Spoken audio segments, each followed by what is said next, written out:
Everybody, welcome back to the How to Podcast series. I have somebody here on the podcast who knows way more than I do about SEO. I love SEO and I love trying to figure it out, but I only know as much as I know, and I know that I don't know what I don't know. So Brandon's here to kind of make that come clear for us, and I'm excited to have him on the podcast.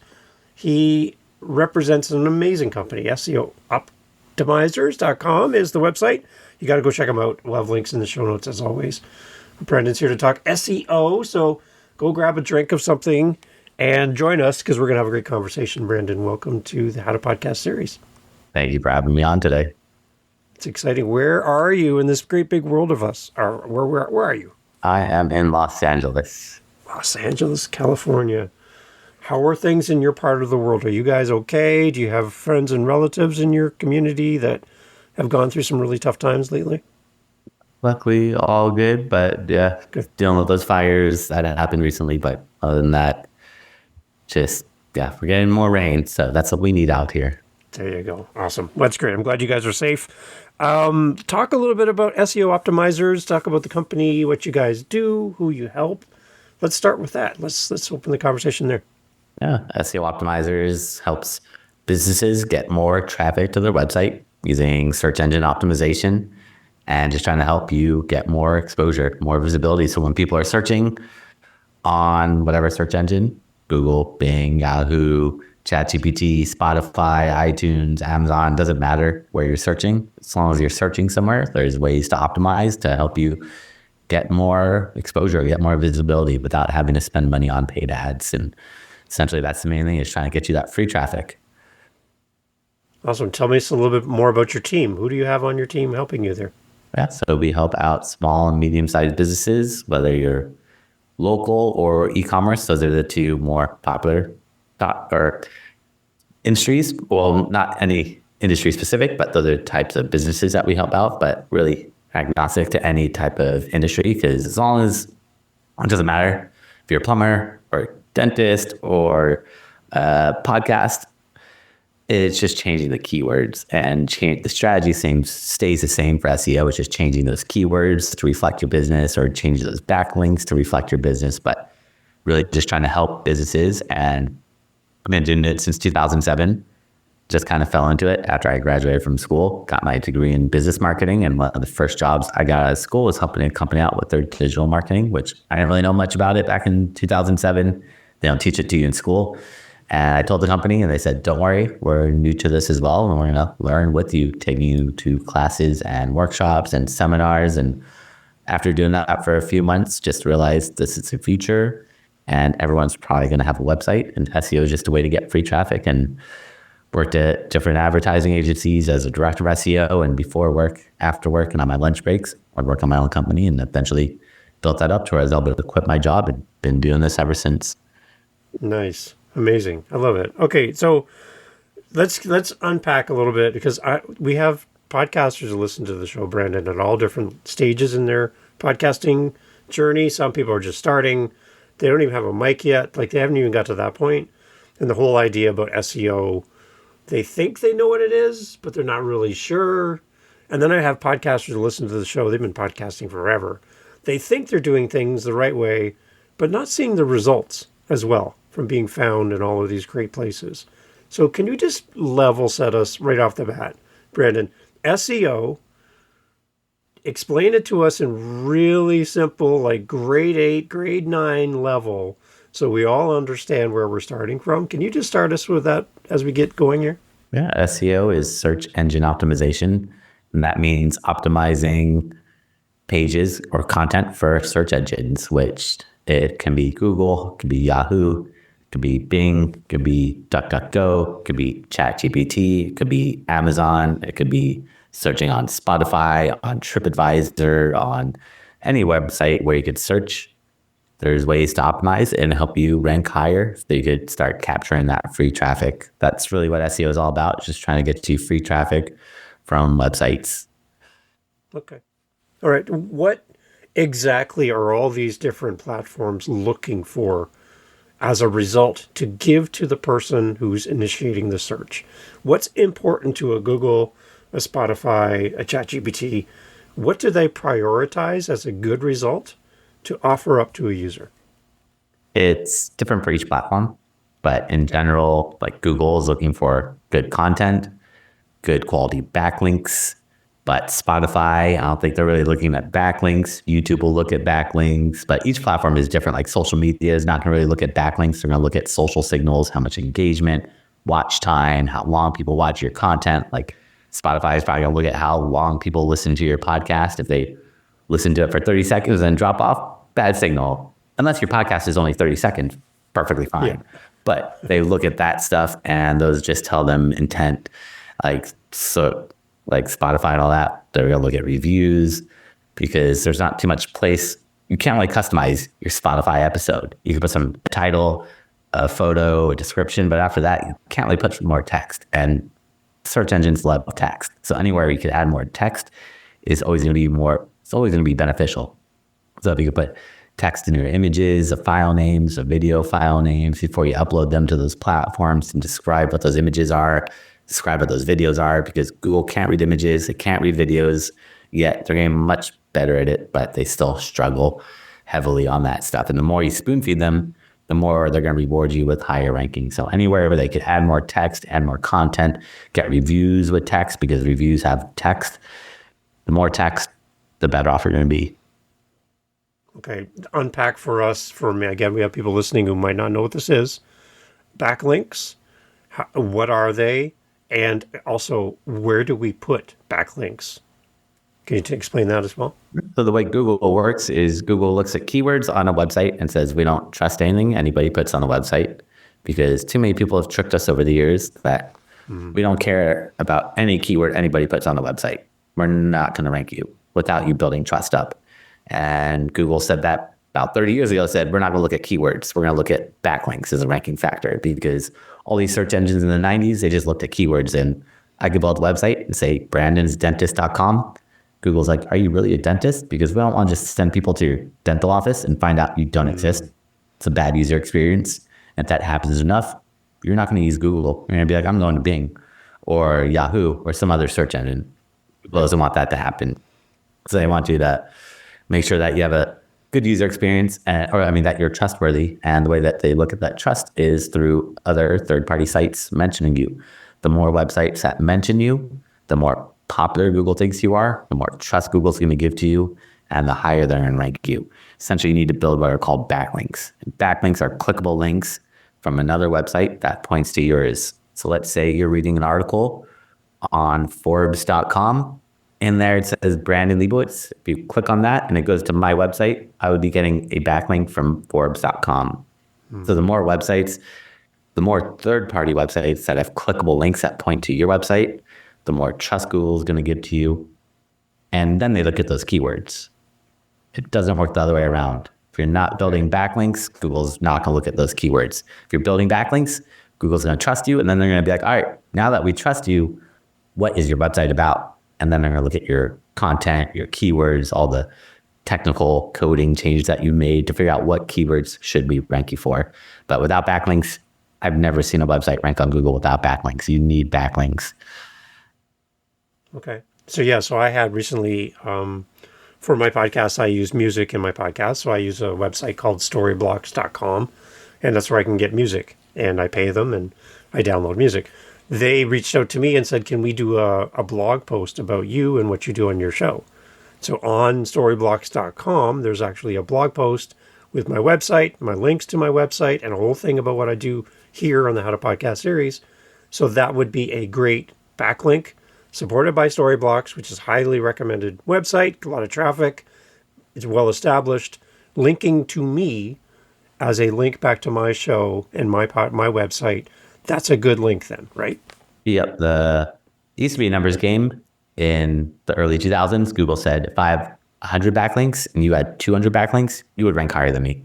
But now it's not the number of backlinks, it's the number of quality backlinks. And to Google, a quality backlink means it comes from a site that's related to what you're doing. That's number one.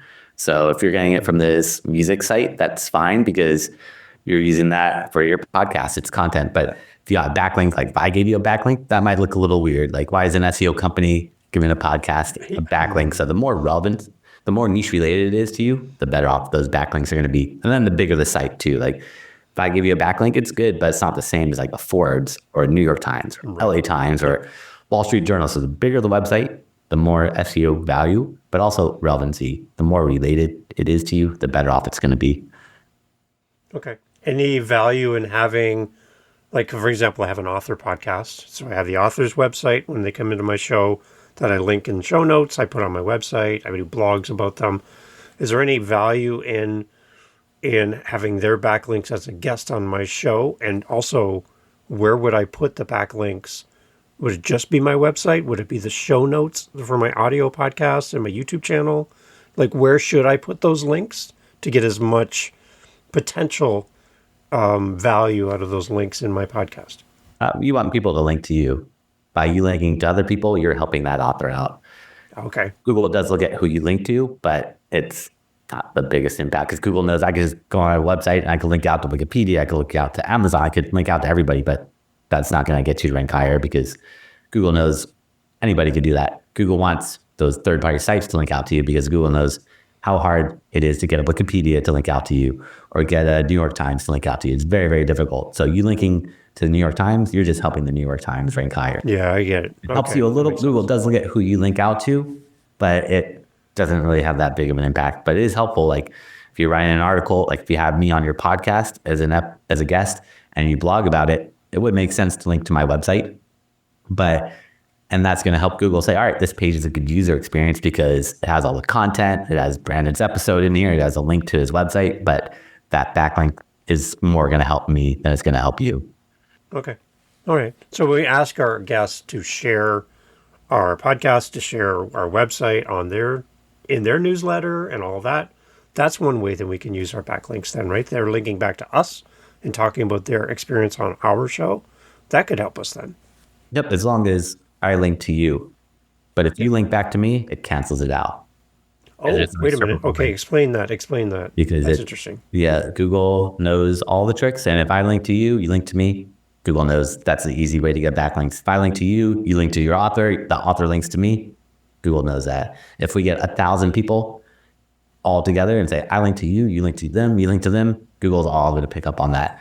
Google's seen that, I think, about probably like 2010, Google started picking up on those link wheels where it's like, so if I link to you and you link to me, there's no SEO value. It cancels it out. Just cancels it out. Okay. Wow. I didn't know that. Yeah, because Google doesn't want you. Google knows there's so many ways to game the system and they want you to work to get those backlinks. And to get someone to link to you only is very difficult. And they say, all right, if someone's only linking to you, we're going to give that one a lot more weight, a lot more emphasis, a lot more value. Okay. Anything we should not do then around backlinks that might be hurting us in SEO?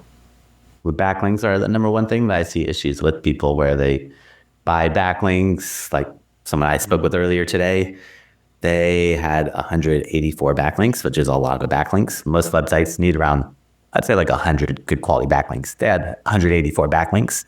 And I was like, all right, they must be ranking for a lot of keywords and they don't rank for anything. And I looked. And back in June of 2024, they went from 0 backlinks to 100 to 200 backlinks in like 1 month. And then from there, it's just been dropping every single month. And that was very suspicious to Google. Like if you had 0 backlinks and then you jump to 200, I mean, maybe you went viral, but then you should keep getting more backlinks. You shouldn't have them drop off. And all these backlinks are coming from sites that are not related to what they're doing, from other countries. And so it's all about quality versus quantity. One good backlink could be better than 1,000 low quality backlinks. And these low quality backlinks can actually do more harm than good. Instead of ranking you higher, Google will penalize you and drop you down, which is the last thing we want to happen to anybody. Okay. I'm learning. We've been together for 22 minutes. I've already learned so much from you already, Brandon. Okay. What about, owning our piece of the internet? Okay. I have some real estate that I purchased, and I was able to take one property and turn it into 2 and all that. And I know the power of equity, and I know the power of owning my space. So owning my real estate really works for me and my wife. On the internet, owning your owning your piece of the internet by buying a domain that you own, that you will have the keys to, it belongs to you, your .com, your .ca. In Canada, we have .ca, whatever that is, whatever. You own a piece of the internet that no one else has. Tell me about the value for a new podcaster or somebody with a business around owning a website linked to what you do. Good, bad? What would you say to somebody new thinking about going out and grabbing a domain for whatever they do? Domains are invaluable. And it's kind of like renting or owning. You could put your podcast up on Spotify, on YouTube, on Facebook, on Amazon, iTunes, all those places, but you don't own any of that stuff. And they could take you down anytime.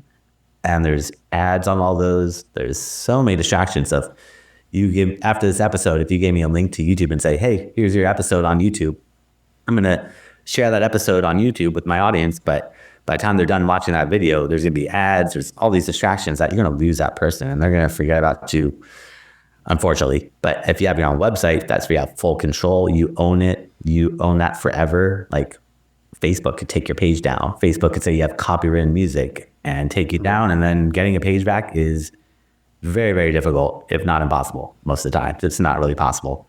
I've seen a few times where people get the content back, but it's really, really difficult. And if you want to own everything, you need to have your own website. But the biggest thing is you have full control and you could put your messaging out there. And once people get to your website, they're not going to see other ads. They're not going to see other distractions. There's no friend requests. There's no notifications. There's no other episodes, maybe your own episodes for them to watch, but there's no other third-party episodes or competitive episodes to distract them. And the biggest thing is, though, you own that website and you could start building it up and start collecting emails, collecting people's information, which you can't really do that on social media or all these other podcast platforms. I mean, a good starting point, if you don't have a website, is like Buzzsprout or Podbean. But even then, I would say you still need to have your own website and embed the Buzzsprout player on your website. So you make essentially you make an episode or you make a blog post on your website for every episode.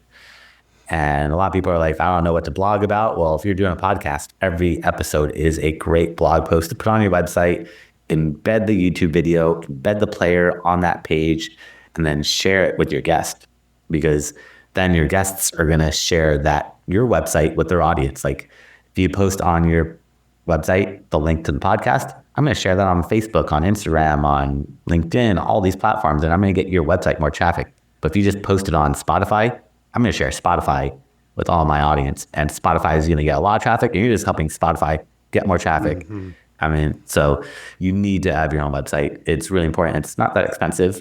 And if you don't know how to build a website, Buzzsprout and tools like that will just kind of give you a cookie cutter website, but it's better than nothing. And it's better than just having a Spotify. You need to have your own website. It's so very important. Okay, so I go buy my domain and I own the domain. It's mine. So I have howtopodcast.ca is my website for this show. Because I'm in Canada. So howtopodcast.ca, when I first had it, I didn't have the bandwidth or the time to create the website, but I own the domain. So I just pointed it at a different site for now until I had the time to build the website. So I wanted to be able to talk about my website on my show. Go to howtopodcast.ca and you'll have all the information for me. So, for example, I might point it at my LinkedIn or I might point it at my Facebook. Something public facing that people could still get in and see it without having to log in. As I said, I redirect my website to somewhere else for now as a starting point. Not the best for a long-term solution, but for now it fills the gap. And then once my website's ready, I repoint it back to me, and it's my website where I own everything, right? When I have my website, Brandon, and I point it at somebody else, like I do in the beginning, so say I point them at my Instagram for a period of time, who benefits when they click on howtopodcast.ca and they end up on Instagram? Do I benefit or does Instagram benefit? You're giving Instagram a backlink. So another strategy for building backlinks is you buy expired domains and you redirect them to your website. So let's say, for example, you're an auto mechanic and you see that one of your competitors is going out of business. If you buy that URL and redirect it to your website, you're going to get all that company's SEO value pointing to your website. So by you redirecting your website to someone else, you're just giving that other website all the SEO value. But it's not bad because it's a short-term thing, and in the long run, you're eventually going to build it out on like WordPress or something like that, which is free platforms, very easy to use, very user-friendly. But in the meantime, I would probably point it to like a Buzzsprout, because if it's your podcast, you want to send it to like a podcast player, not a LinkedIn or Instagram, because it might confuse people. Okay. All right. So I send them to Buzzsprout then. Would Buzzsprout be the beneficiary of all my good SEO juice if they come to How to Podcast and I ended up on Buzzsprout? Nope. All the SEO value gets attached to a URL. Okay. So if your URL is not pointing, if you do what's called a 301 redirect and say, for example, Barnes & Noble's bought books.com. So if you go to books.com, it really goes to barnesandnoble.com. Right. But books.com has a lot of SEO value. And all that SEO value is now being sent to barnesandnoble.com because they did a 301 redirect. So if you redirect or forward your website to another website, whichever website you forward it to, you're giving them a backlink. So books.com is giving Barnes and Noble a backlink. And books.com is a pretty good website to have a backlink from. Right. Okay. What if I'm looking at my address line at the top of my website, and you have your www dot or whatever, and then it says a different company's name, and then slash the name of our podcast or the name of our business. When I look at the complete address line, the www dot, and we'll put anything in there, brandon.com/Dave, who gets the benefit of that website?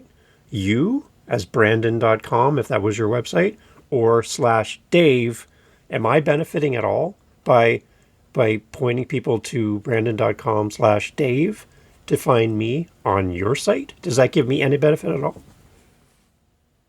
For SEO, no, you need to build backlinks to your website. Okay. So we need to own the experience of the website and have it under our name to gain all of the value for that, right? Yeah. Okay. So one thing I've noticed too, Brandon, is I've bought domains for pennies. Like there's no history for this website. No one's ever used it. I created this podcast or business, and no one's ever used these words before. I got the .com or I got the .whatever. Like no one's ever touched this before that I can tell. So I grab it, and it's really valued very low because it's never had traffic. It's never been used. But over time, I'm getting information back from my domain host that my website's growing in value. Like now it's worth $3,000. Now it's worth $5,000. Like there's equity being built up over a period of time where people have been coming to my website. I'm building this traffic. I can see there's all kinds of indicators that there's activity happening, and the value of my domain, my .com, my .whatever, is going up. What's happening there? Like how is my value going up and my website's worth more over time? I don't understand.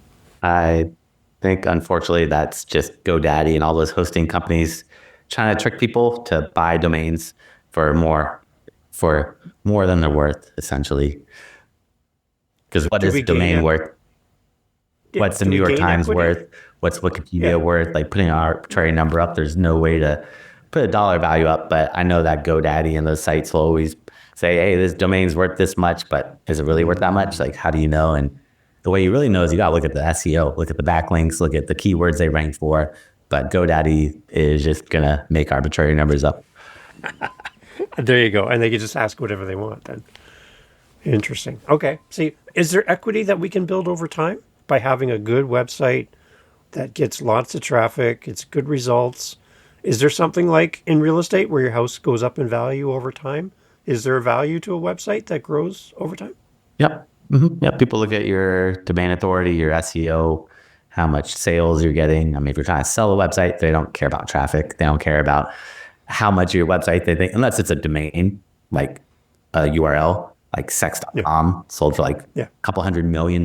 So if it's a URL, they don't care. Like if it's a one-word keyword, books.com, food.com, those ones have a lot of value.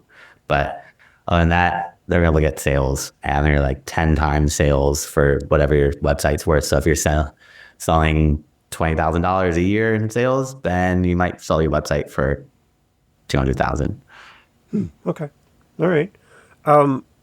What about on other things outside of the typical internet? So let's go with our listening apps.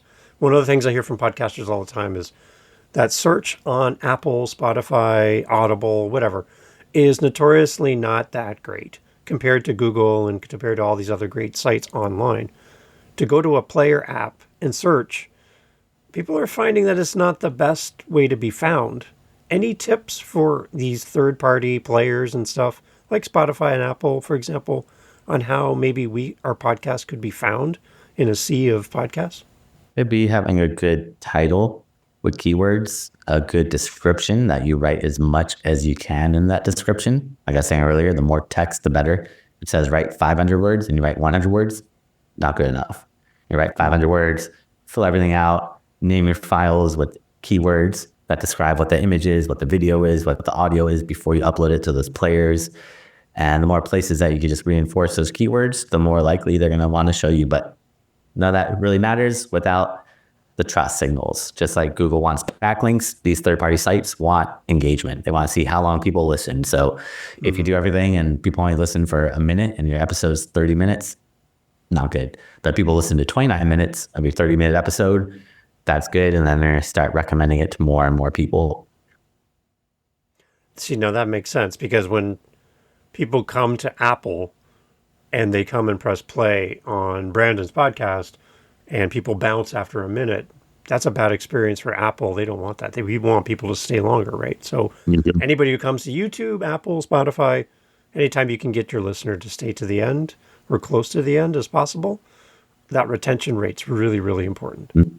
So very important. I mean, they don't have to listen to the end, but at least listen to like half of it. Because, I mean, people drop off, there's stuff that you have to do, but if they just listen for a minute and then hit that back button, that tells them like, probably not the best. But if they listen for like 15 minutes of an hour-long podcast and then they leave, that's fine. They might come back in a couple of days and pick up their left, because an hour is a lot of time for someone just to dedicate to a podcast in their day. Okay. There's one question around titling your podcast. So if I have the Dave podcast, not a highly searched thing, right? Nobody's going to look up the Dave podcast primarily as a search on Google or Spotify or Apple. But having something, so I try to title my show the How to Podcast series, because it's got How to Podcast right in the title of my show. One thing I hear people talk about is having a title for your show, and like a book would have a subtitle. So you have a title, colon, and then an extension to what the book is about. Is there any power and value in that extension beyond the actual name of the show? So it's the How to Podcast series, colon, podcasting tips, blah, blah, blah, blah, blah, blah, and blah, blah, blah. Is that extra piece at the end of any value for us at all, Brandon? Only if your title is really short. So if your episode title today was just called SEO 101, and then How to Podcast series, that's a really short title. Titles should be about 60 characters. After that, it kind of gets cut off. So you want to try to get as close to 60 characters without going over for anything, whether it's a blog post, an article, website content, a video, a podcast, anything that you're putting out on the internet.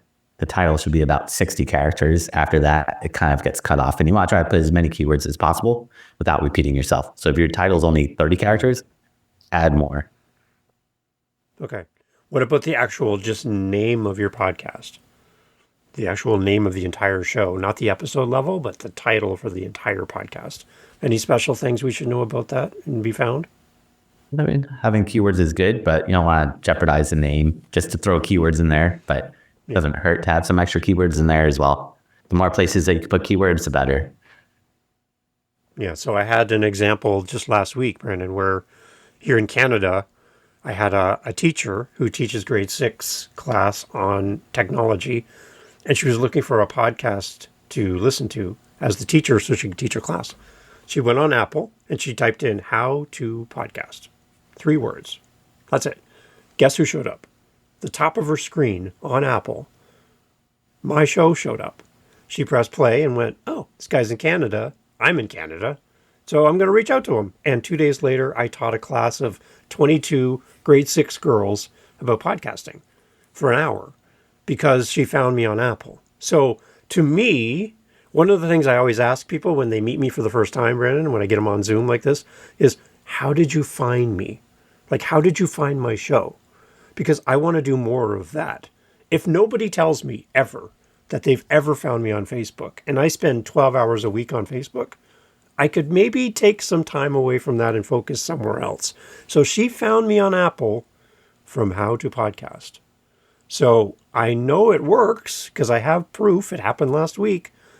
Anything else that we can do to be found on these third-party apps to kind of just make us a more robust way of being found? Is there any little things that we can do for our show? I mean, having the title, How to Podcast, is great, but that won't rank you alone. But if you've had all these episodes that all have the word How to Podcast in it at the end of the title, that's going to help you. So just creating a podcast and only having like a few episodes isn't going to move you up the rankings, but you've been doing it for a while. So you've had all these episodes that have that word on it, How to Podcast. Google associate, or whatever platform they were on, associates it. The same thing Google used to do is if I had the website howtopodcast.com, I would rank for the word How to Podcast. But Google realized about like 10 years ago, you just buy what's called an exact match domain. And Google said, we're devaluing that because we don't want people just buying the word books.com to rank for the word books, because it's kind of like a little cheat code, but definitely still has emphasis and still has some rankings. And on all these other platforms, these third-party sites, they are much less sophisticated than Google. So they probably still have a bigger emphasis on the podcast name, but Google really devalued it. And I'm confident that all these platforms will eventually devalue it because it's just a little way to game the system, but it might work temporarily. And if it does on iTunes or Spotify, great. And I try to name everything I can with keywords. Like I had a podcast, I named it like how to get more sales and leads using SEO. I didn't just name it Brandon Leibowitz because I want to put those keywords in there. Smart. Okay. Yeah, that's good. Okay, I like that. So this whole world now we got tapping on our door, Brandon. We've got AI. We have ChatGPT. There's Perplexity. There's Claude. There's all these things. There's probably 5 new ones while we're talking right now. So all these AI search engines competing in the space of search over Google and fighting with each other. And there's kind of a lot of noise around search right now. Anything different that we should be doing if we want to rank on some of these AI platforms like Perplexity and ChatGPT? Is there a different way of being found than compared to traditional SEO in the past? Anything changed at all? Surprisingly, not much. They're just pulling rankings from schema. So Google, Bing, and Yahoo about 15 years ago created schema.org, a programming language. And when you search on Google, like if you searched on Google 10 years ago, like what's the score of a baseball game? It'll tell you the score right there because that's being pulled in from schema on that website. Or if you search for how old is a celebrity, it'll tell you right there on the Google search. You don't even have to click onto the website. It gives you the answer right there. That's called the featured snippet. They've been doing that since like 2013, which is kind of what the AI overview is that now Google has this AI overview, which is just a feature snippet. It's all pulled from schema. Same with ChatGPT and all these platforms, all these AI tools are just pulling from schema. So best practice is you should always have schema on your website because it's really, really helpful. But if you want to show up in the AI, you got to make sure you really do have schema on every single page on your website.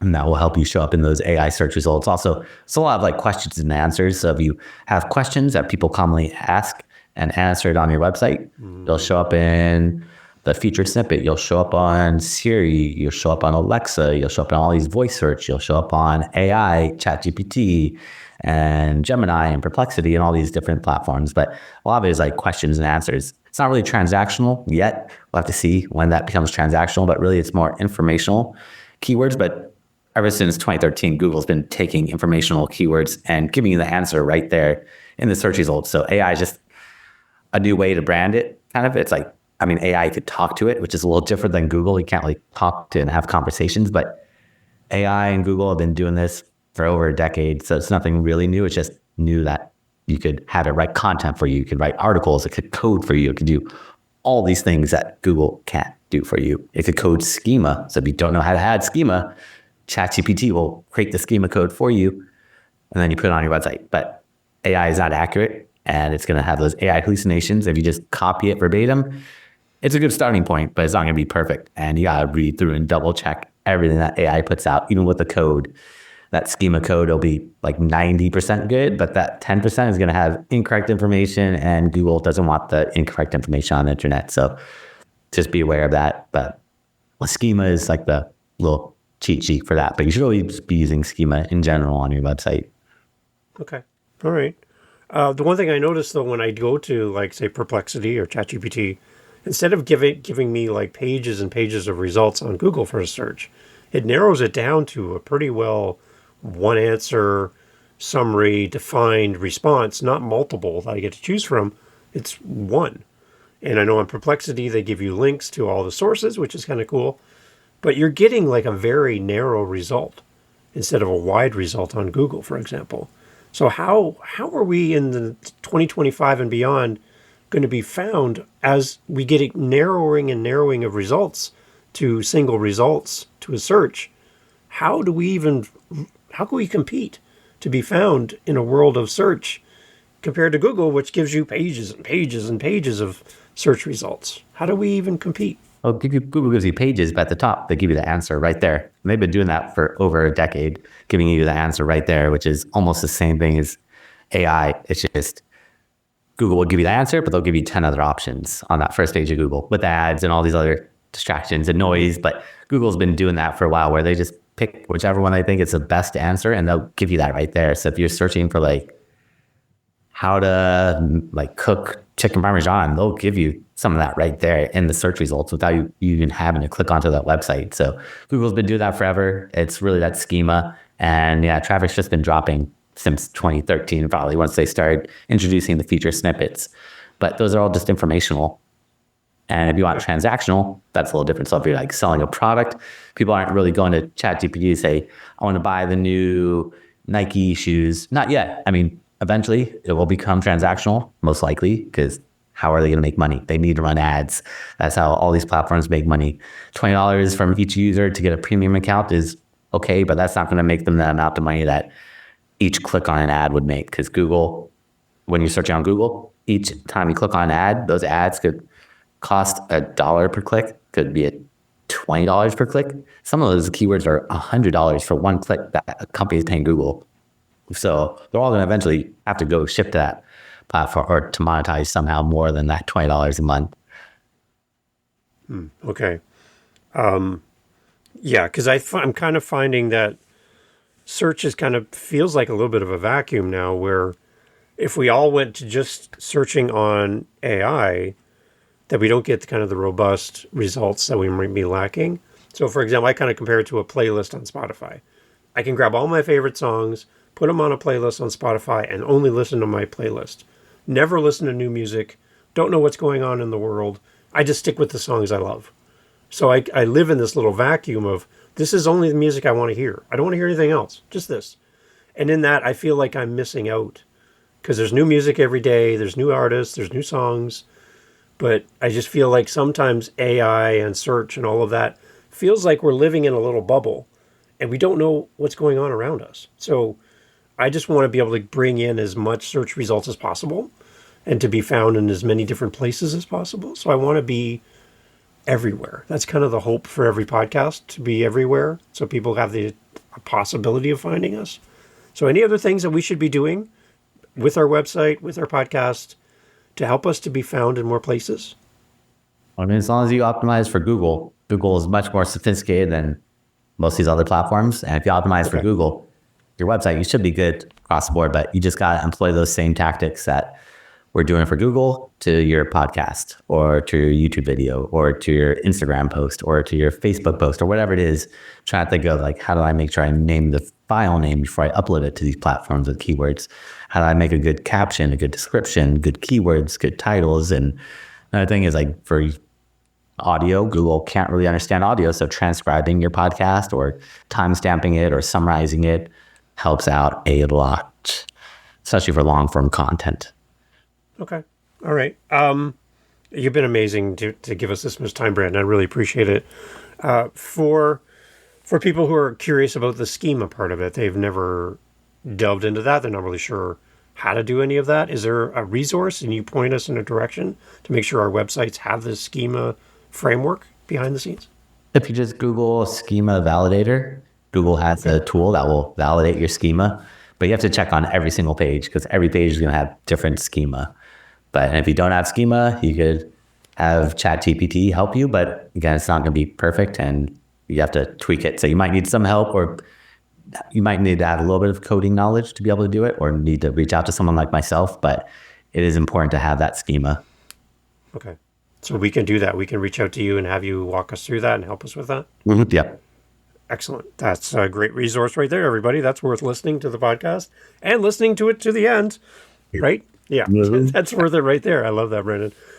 Thank you again for doing this, Brandon. I could talk to you all day. You have other things you need to do as well. So I just want to give you another opportunity to talk about what you do, how we can connect with you, maybe something that we haven't talked about that your business and your team can help us with. Please, anything that you'd like to promote about SEO Optimizers, I'd love to kind of do that here at the end.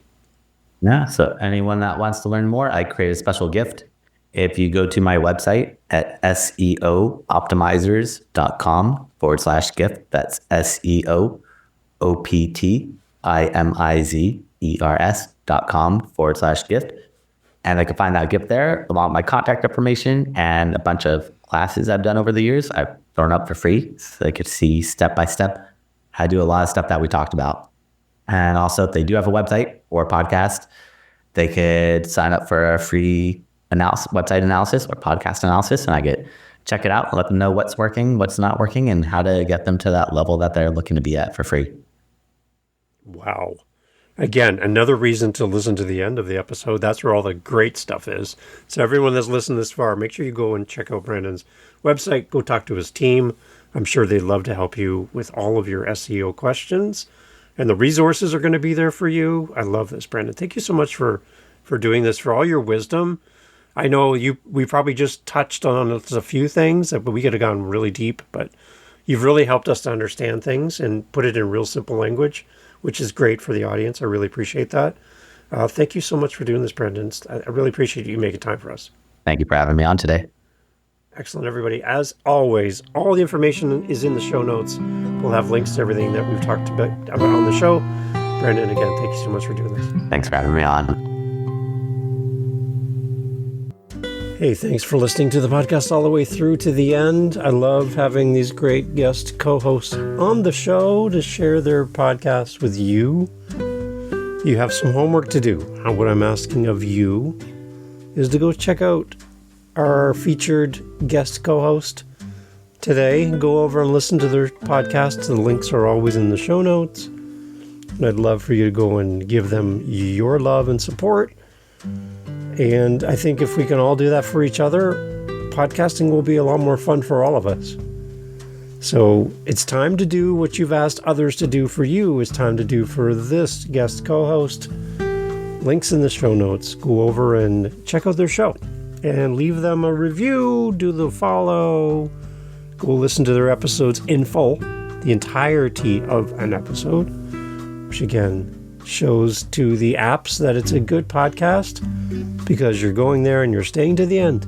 It's probably one of the best ways you can help a podcaster grow their audience and be shown to more people is by simply going and listening wherever you listen to the very end, like you're doing right now here. This is the perfect way to signal to wherever you're listening on, this is a podcast worth promoting.